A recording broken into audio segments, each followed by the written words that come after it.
The transfer window, in terms of signing players, may have slammed shut for Premier League clubs a few weeks ago, but teams across the rest of Europe are still able to do business now. The 4 other major footballing leagues in Spain, Germany, France and Italy have until September 2nd, whilst others remain open even longer than that. Whilst there have been some very well-documented deals this summer, from Harry Maguire's £80 million move to Manchester United to the gargantuan deal which saw João Felix join Atletico Madrid as Antoine Griezmann departed for Barcelona, there are some pretty significant deals that don't seem to have garnered much media attention, here in the UK at least, and today we turn our attention to those transfers and look at them in a bit more depth. Here are our 7 big summer transfers that you may have missed. Steven Nzonzi to Galatasaray. We start with a loan deal, but a pretty significant transfer, and one which doesn't seem to have attracted much media interest outside of Italy, France, and Turkey at least. A terrific central defensive midfield enforcer, Steven Nzonzi is big, athletic, good on the ball, and rarely wasteful in possession. The former Stoke City Player of the Year is a Europa League and World Cup winner, and he joined Roma from Sevilla for a potential €30 million last summer. That's a hefty fee for a then 29 and now 30-year-old, but Nzonzi's performances in Andalusia warranted it. After a bright start, being named as man of the match on his debut, Nzonzi's time in Rome began to sour as the season meandered on. Reports suggest the Italians were keen to balance the books this summer, and Nzonzi was identified as a potential player who could be offloaded. 1 or 2 underhand tactics were involved in convincing the Frenchman that he should leave the Italian capital, such as delaying his salary payment and making him train away from the first team. Even after a less than spectacular season in Serie A, I must admit, I'm a little surprised Nzonzi didn't land a better club than Galatasaray, with all due respect. The Turkish giants haven't reached the knockout stage of the Champions League in 5 years, and Nzonzi will partner fellow loanee and last season's Fulham flop, Jean-Michel Seri, in the middle of the park. As mentioned, it is only a loan move for Nzonzi, but it's a significant deal and a real coup for Galatasaray as far as I'm concerned. Dani Alves to Sao Paulo. Sao Paulo were being talked about as potential relegation candidates and as a club in crisis not long ago, but following the arrival of a couple of key veteran signings, the mood at the Estadio do Morumbi has been transformed. In addition to the signing of Alexander Pato in March, Sao Paulo brought in international right-backs Juan Fran and Dani Alves this summer. Both could have made this 7 as transfers some people might have missed, and both have made big impacts in their first few games. It is the Spaniard Juan Fran who has taken up his traditional right-back spot in the Sao Paulo side, whilst Alves has been given a free role in midfield, combining defensive and playmaking duties. Alves has always been a very industrious, attacking and creative player, and this new role appears to suit him down to the ground. Nevertheless, he is still Brazil's first choice right-back, and he reportedly hopes to still represent the country at the 2022 World Cup. Dani Alves left European football after 17 years on the continent this summer, after PSG was seemingly happy to let him go, with his 2-year deal having run its course. He won the Player of the Tournament award as Brazil won the Copa America over the summer though, and the 36-year-old certainly would have had his pick of many top clubs had he wished to remain in Europe. A fairytale transfer to Sao Paulo, the club Alves supported as a boy, fulfilled a lifelong dream for the Barcelona legend though. He scored the only goal of the game on his debut in a 1-0 win, and his arrival has come as a huge boost to the now title hopefuls Sao Paulo. Junior Firpo to Barcelona. Barcelona made some big moves in the transfer market this summer, most notably with the additions of Antoine Griezmann from Atletico Madrid and Frenkie de Jong from Ajax, 2 deals alone, which cost the club a reported €195 million. A transfer that lurked a little in the shadows of those two perhaps was the arrival of Junior Firpo, better known simply as Junior, for an initial €18 million and a potential $30 million from Real Betis. What makes Junior's lofty fee notable is the fact that for a 23-year-old, he hasn't actually played a great deal of football, or top-level, senior football I should say. Although he looked excellent at times last season, he was out injured for a couple of months and only actually made 24 La Liga appearances in what was essentially his breakout campaign. He played 14 league games the season before last, and prior to that, he was playing for Betis B in the 3rd tier of Spanish football. Having said all that, there is good reason why Barca were willing to part with a potential €30 million for the attack-minded fullback, and he could well prove to be Jordi Alba's long-term replacement there. Junior is incredibly quick, excellent on the ball, and can put sumptuous deliveries into the box for Barca's many talented forwards. A recent tweet by Barcelona involving Junior, following their 5-2 win against his former club Betis, drew a fair amount of media attention, but perhaps the transfer did not, and that's why he features in this 7. Mario Balotelli to Brescia. A remarkable transfer story that, at least as someone who works in football media, I didn't think received a great deal of coverage was Mario Balotelli's transfer to Brescia. Although Balotelli was born in Palermo, he moved to Brescia, where his adoptive parents lived, and indeed still live, at the age of 2. As such, Brescia are Balotelli's boyhood club, and like Dani Alves, he made a fairy tale move to the Lombardy outfit this summer.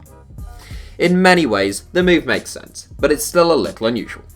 Between his time at Nice and Marseille in Ligue 1, Balotelli has scored 51 goals in 88 games, a sensational goal-scoring record that would have European giants on high alert were not for Super Mario's rather notorious attitude and disciplinary problems. Brazilian side Flamengo were pretty much the only other team seriously linked with him this summer though, and I have to say, that surprised me. Balotelli's homecoming was confirmed a couple of weeks ago, and it looks as though the centre-forward can expect an easier ride from the Lombardy press than he has experienced elsewhere in his career. The Serie A new boys only won promotion last season, but the signing of Balotelli will give them real confidence that they can stay in the division. Balotelli is 29 now, and the move almost certainly saw him take a sizable pay cut. He will want to be the star for Brescia now though, a big fish in a small pond, and he'll hope to score enough goals to force his way back into the Italian national team fold. Franck Ribery to Fiorentina. If you'd said to me back in May, where will Franck Ribery be at the start of next season, I would have needed at least 50 guesses before I plucked Fiorentina out of thin air.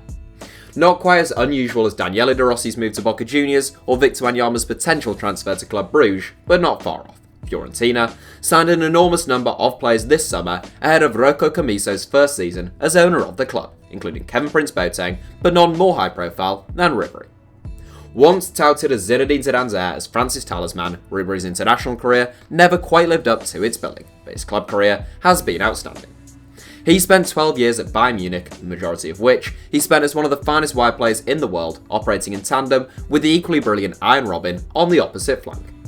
Both Robben and Ribery caught time with their Bayern careers last season, but whilst Robben decided to hang up his boots altogether, Ribery, who is a year older than Robben, isn't done just yet. Ribery has said that it was his former Bayern teammate Luca Toni who convinced him to join Fiorentina. Personally, I thought a return to a club like Metz, who won promotion into Ligue 1 last season, would have been more likely. Fiorentina finished 16th in Serie A last season, only narrowly avoiding relegation, but they'll have much loftier expectations this season off the back of a busy summer in terms of transfer activity.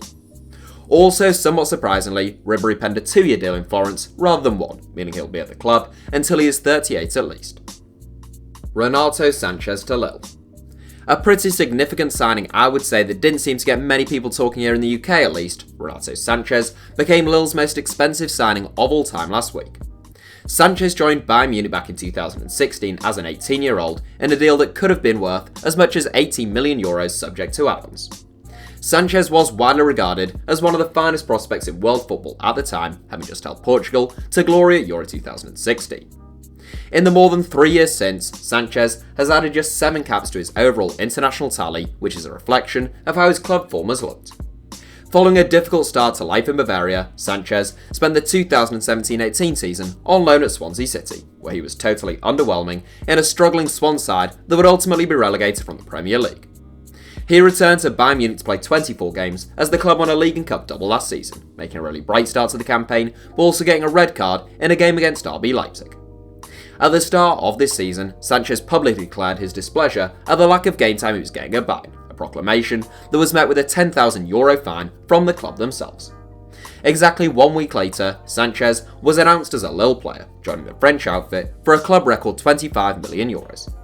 Lille finished as runners-up in Ligue 1 last season, 16 points behind champions PSG, and they had cash to burn following the sale of Nicolas Pepe to Arsenal. They also brought in Timothy Weah from PSG and Youssef Yajiya from Trabzonspor this summer, and look to be building for the future with some talented young additions. Hirving Lozano to Napoli. A player who I spoke about a lot on this channel in 2017 and 2018, this may be the first time I've discussed Hirving, or Chucky, Lozano in 2019. Quick, tenacious and highly explosive, Lozano's combination of speed and that little bit of aggression has always led me to believe he would adjust well to life in the Premier League.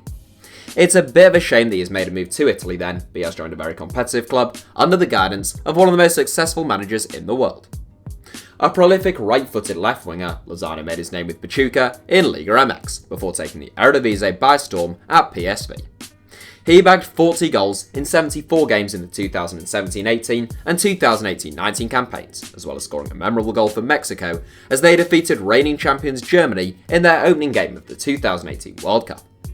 Lozano's fine form for both club and country has unsurprisingly led to an avalanche of transfer speculation, with Everton, Manchester United and Chelsea all have been linked since January 2019. It is Napoli who won the race though, with their €42 million deal to sign the winger being confirmed on August 23rd.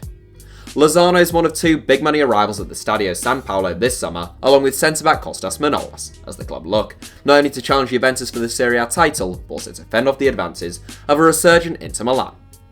It's certainly a step up going from the Eredivisie to Serie A, and it remains to be seen whether Lozano can help them in either of those tasks, but I've made no secret of the fact that I'm a fan of his. That's it for today's video. Thank you for watching. Feel free to give the video a like if you enjoyed it, in fact please do, and make sure you're subscribed to HITC Sevens, and head over to www.englandsgreatestdefender.com to have your mind blown by the best football book ever written.